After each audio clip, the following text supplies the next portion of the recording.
Hello students, welcome to the session number 10 hope आपने output by input वाला formula जो हमने किया था लास्ट टाइम एपेरेंट वाला, जो एपेरेंट हाइट एपेरेंट डेप्थ वाला आपने कर लिया होगा। दैट इज क्या था वो फॉर्मूला हमारा, H dash by H that is output by input is equal to N, जहाँ पर ऑब्जर्वर था, एंड डिवाइडेड बाई एन जहाँ पर हमारा ऑब्जेक्ट था। अगर ऑब्जर्वर हमारा n1 में है तो ऑब्जेक्ट n2 में रखा है, so it will go like this, है ना, बहुत ही सिंपल। एंड लास्ट में हमने early sunrise and let sunset की बात की थी, so that is advance sunrise and delayed sunset. So in that case हमने बताया था that it is 0.5 degree and 2 minutes time के हिसाब से देखा जाए तो अर्ली सनराइज एंड सनसेट, और ये जो है वो है हमारा apparent shift in the form of angle. तो उसके ऊपर से आज हम एक एग्जाम्पल करेंगे, दैट इज टेक्स्ट बुक का example number 9.5। So in this example they are asking us that earth takes 24 hours to rotate once about its axis. How much time does the sun take to shift by 1 degree only when viewed from the earth? देखिए बहुत ही simple चीज़ है। देखिए अर्थ जो है वो अपनी थोड़ी सी tilted axis की अगर हम बात करें तो उसके अबाउट पूरा एक सर्कल लगाने के लिए 24 आवर्स लेती है। Now in this 24 hours it is going to shift by 360 degree, और हम उसको ऐसे भी लिख सकते हैं 2 पाई रेडियन। तो ये जो शिफ्ट हुआ उसके लिए उसने 24 आवर्स लिया, तो 1 डिग्री शिफ्ट हमें पूछा है, that is 2 pi by 360 degree in radians. So let us start the example by solution. We can easily go for the unitary method in this, that time taken for 360 degree or 2 pi radian shift is equal to 24 hours. So in minutes I can also continue this at last, and another is time taken, अगर ये इतना है then time taken for 1 degree shift is equal to what? So it is 24 multiplied with 1 degree, that is 24 hours multiplied with 1 degree divided by 360 degree. So degree is gonna cancel, and this is going to give us 0.066 and so many 6, so I'll go for the 7 hours, and that is nearly equal to 4 minutes. Now as you can see over here that time taken for 1 degree shift is 4 minutes, then time taken for the half degree shift it will be 2 minutes. It is not the part of our example, but ये जो हमने start किया उसी से हमने यहाँ पर end किया। So from the shifting in degrees हमें पता चल जाएगा that how many minutes the sun is rising और सेटिंग अर्लियर और लेटर। टेक्स्ट बुक के अंदर ये एक थॉट प्रोसेस वाली एक्टिविटी है जो आप लोग देख सकते हो उनमें। Here this is the guard, this is the child, and this is the swimming pool. The view is top view, so in that case what you have to find कि अगर इस लाइफ गार्ड को, इस child को save करना है drowning होते हुए, इन दैट केस ये 3 पाथ जो हमारे पास है उस तीनों में से कौन सा पाथ वो चूज करेगा ताकि वो जल्दी से जल्दी in the minimum amount of time वो उसको बचा सके। So this is the path number 1, 2 and 3। अब देखिए हमें तो लगेगा कि GAC पाथ GAC जो है वही सबसे अच्छा वाला रहेगा, but according to the speed and length has to be covered, पानी के अंदर उसकी स्पीड कम होगी, बाहर उसकी स्पीड ज़्यादा होगी, and as the child is drowning तो उसको कुछ ऐसा पाथ पसंद करना पड़ेगा in which your GX, this will be the easiest path, GX is equal to L1, XC जो है वो L2 बनेगा, and according to the 11th standard जो हमने सीखा था वेलोसिटी का, time is equal to first distance upon उसकी velocity and second distance upon उसकी वेलोसिटी। सो उसके ऊपर से हम फाइंड आउट कर सकते हैं। बट ये जो टाइम है उसमें L1 एंड L2 ये जो पोर्शन है वो GA या फिर GB को भी ले सकते हैं, लेकिन हमें अगर मिनिमम टाइम चाहिए then for T minimum we have to follow one relation, और वो रिलेशन होगा स्नेल्स लॉ वाला, that if your V1 by V2 is equal to, by considering this as I and this as R, is equal to sine I by sine R, and that is nothing but the refractive index of the medium 2 with respect to medium 1. So बच्चों यहाँ से क्या पता चला, that whether it's a wave or a particle, कोई human being है, waves है, कुछ भी है, whenever something is crossing two media, going from one medium to another medium, और दो अलग अलग velocities involved है दोनों medium की, in that case one has to follow Snell's law if he wants to take the shortest time. That is extra topic, but हमने यहाँ पर उसको ले लिया है just for the understanding, not for the examination. Last time हमने जो real depth and apparent depth का एक एग्जाम्पल देखा था, सो इन दैट केस अगर हमें ऐसा पूछा गया that what is the apparent depth या फिर height, then there is no issue. But अगर ऐसा पूछा गया कि उसने अपनी ओरिजिनल पोजीशन से कितना शिफ्ट किया, नॉर्मली वो शिफ्ट करेगा, सो नॉर्मल शिफ्ट उसने कितना किया, so that find out normal shift due to change in the media.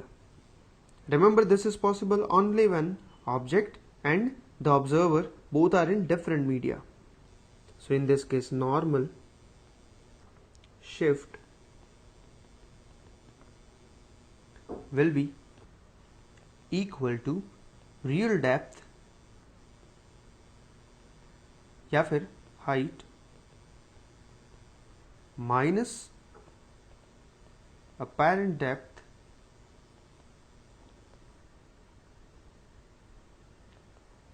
या फिर हाइट। तो ये है हमारा नॉर्मल शिफ्ट का फॉर्मूला, और इसको अगर हम नॉर्मल शिफ्ट को d बता दे, in that case your formula will be d equals to t, जो कि थिकनेस है जो हमारे पास ऑब्जेक्ट का जो खुद का मीडियम है उस मीडियम की, इट कैन बी हाइट और depth, into bracket 1 minus 1 upon n। या तो इसको याद रख के कर सकते हैं, या फिर क्या करेंगे, रियल डेप्थ जो है वो हमें दी गई होगी, एपरेंट हम फाइंड आउट कर सकते हैं h डैश बाय h के ऊपर से, और उसको फाइंड आउट कर सकते हैं normal shift. Students, last session में मैंने आपको एक चीज़ बताई थी that you have to find out कि ये क्यों ऐसे है।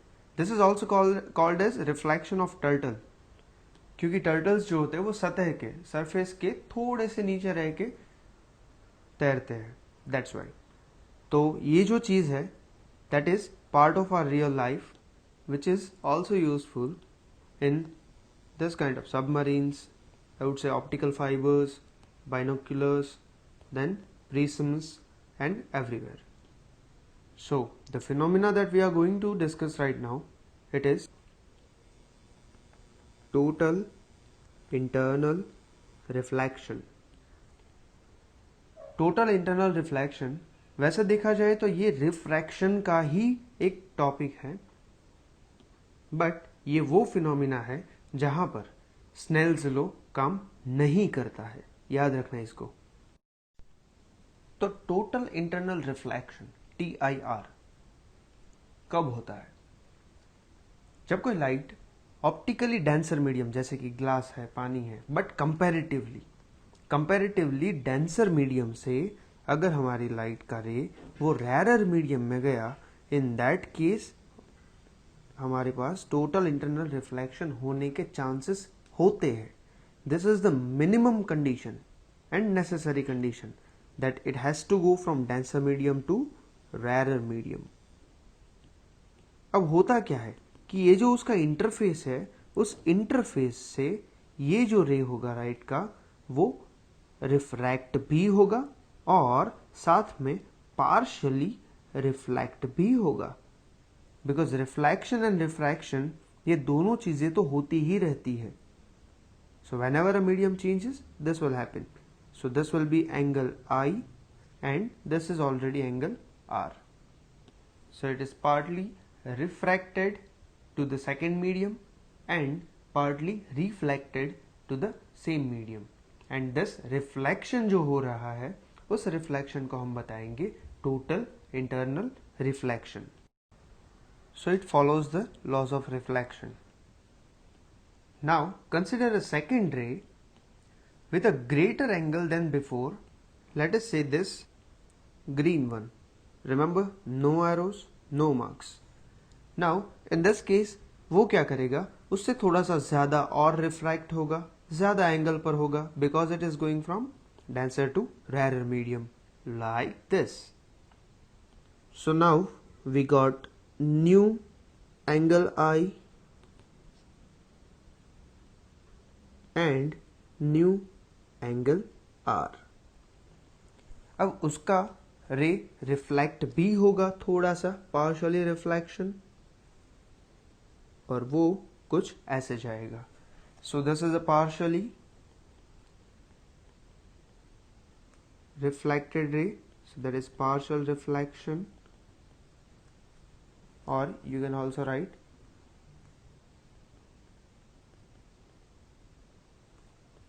partially reflected ray by following the laws of reflection. Even though I give the same names, the angles are different, remember that. And now what happens if we keep on increasing the angle of incidence? Because here every time angle I is less than angle R. So angle R is going to reach 90 degree first before angle I. So let us say कोई एक ऐसी value है जिसके लिए हमारा angle I जो था which is equal to angle C, उसके लिए हमारे पास ये जो एंगल R है वो एंगल R 90 डिग्री पहुंच गया. So when it is becoming at 90 degree, this angle C, it is called as critical angle. Yes, in this case also we will get some ray reflected back like this at the angle C itself,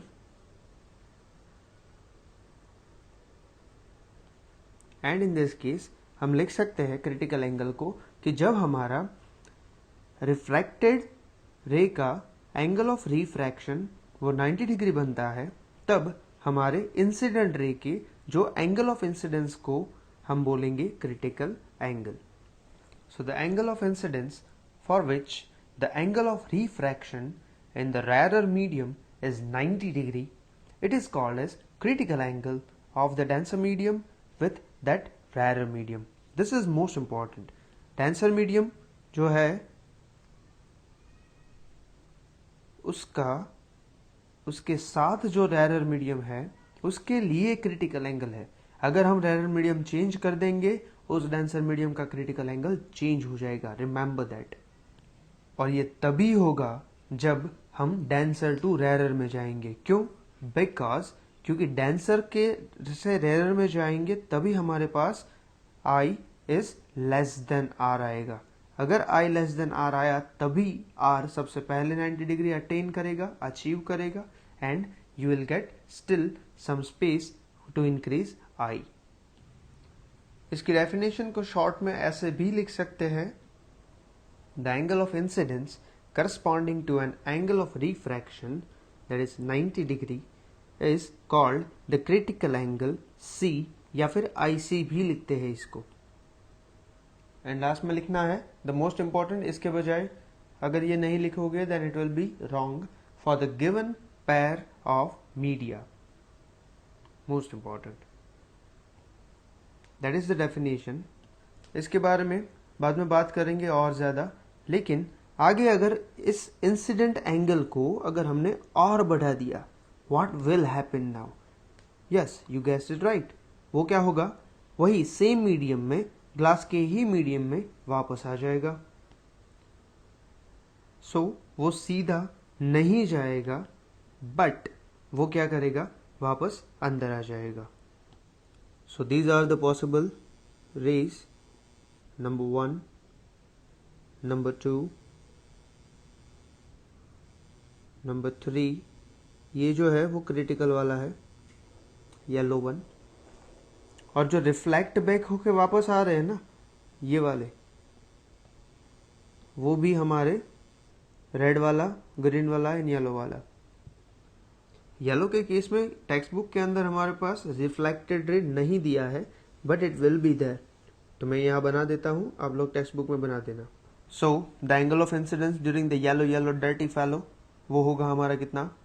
IC, that is called as critical angle, and this angle which is over here 90 degree, that is the responsibility of the refraction. And ये जो arrow हमें नहीं दिया है text book के अंदर, yellow one, that arrow has a name, specific name, and the name is CR, Patil नहीं, critical ray। क्या होगा? critical ray। So critical ray क्या है? critical ray is partially reflected ray at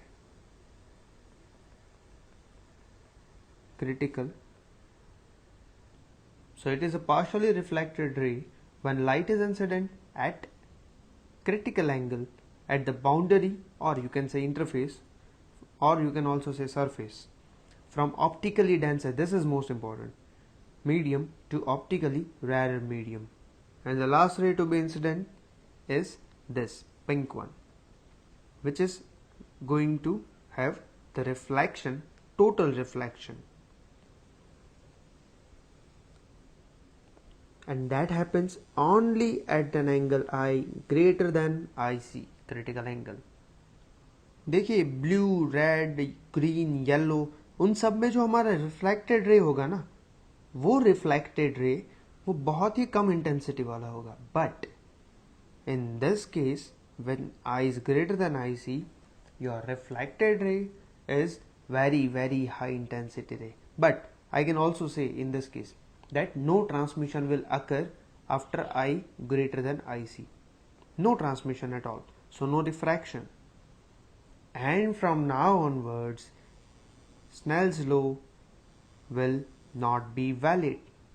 So for I greater than IC, the Snell's law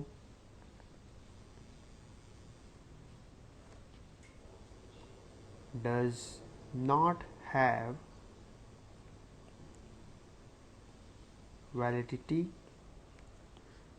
चलिए critical angle पे आगे बात करते हैं। एज आई सेड कि क्रिटिकल एंगल पे अगर हम स्नेल्स लॉ अप्लाई करें, क्योंकि that is the maximum angle for which it is valid, so at critical angle what will happen?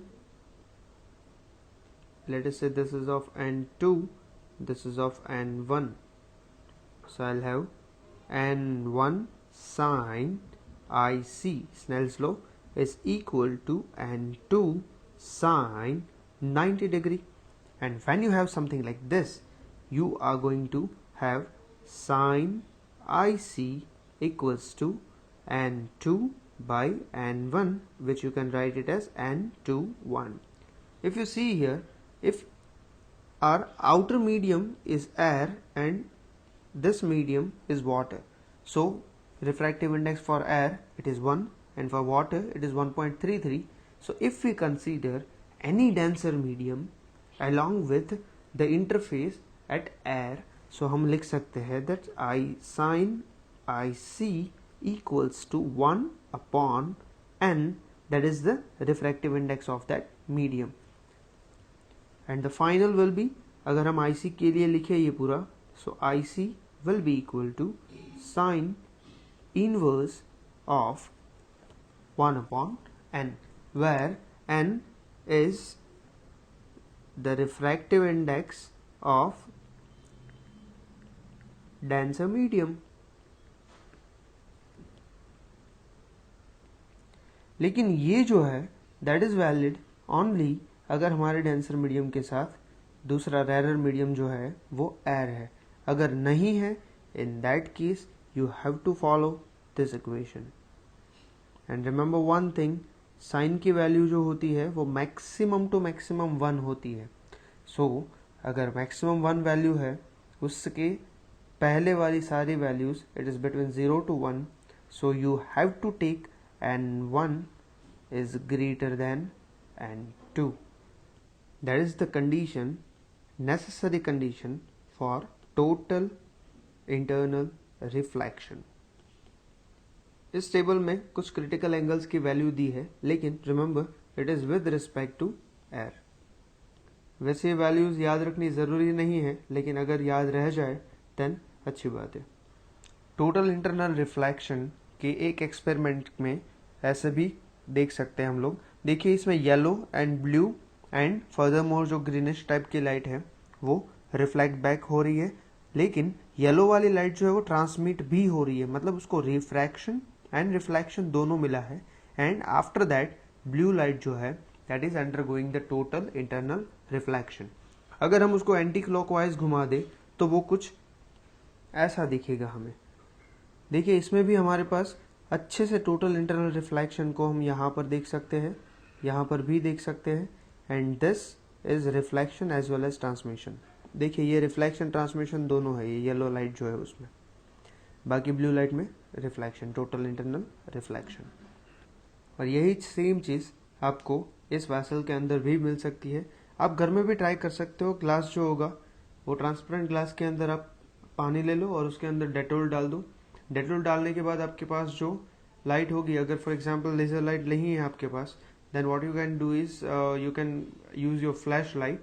और फ्लैश लाइट का एक छोटा सा बीम बनाने की ट्राई करो बाय यूजिंग अ पाइप और सम यूज्ड पेन. जो केसेस होते हैं वो, हालांकि साइनोसॉफ्टेक के ज़माने में किसी के पास केसेस वाली पेन हो ऐसा रेयर केस है, बट उसमें से जो बीम आएगा वो बीम अगर आप धीरे धीरे यहाँ से आप एंगल बढ़ाते जाओ उसका, तो हमें टोटल इंटरनल रिफ्लेक्शन देखने को मिलेगा. You can also try the same in your test tube which you are already having, but with filled with water and Dettol. So guys, that's all for today. See you in the next session. Till then, have fun, enjoy, and thank you very much.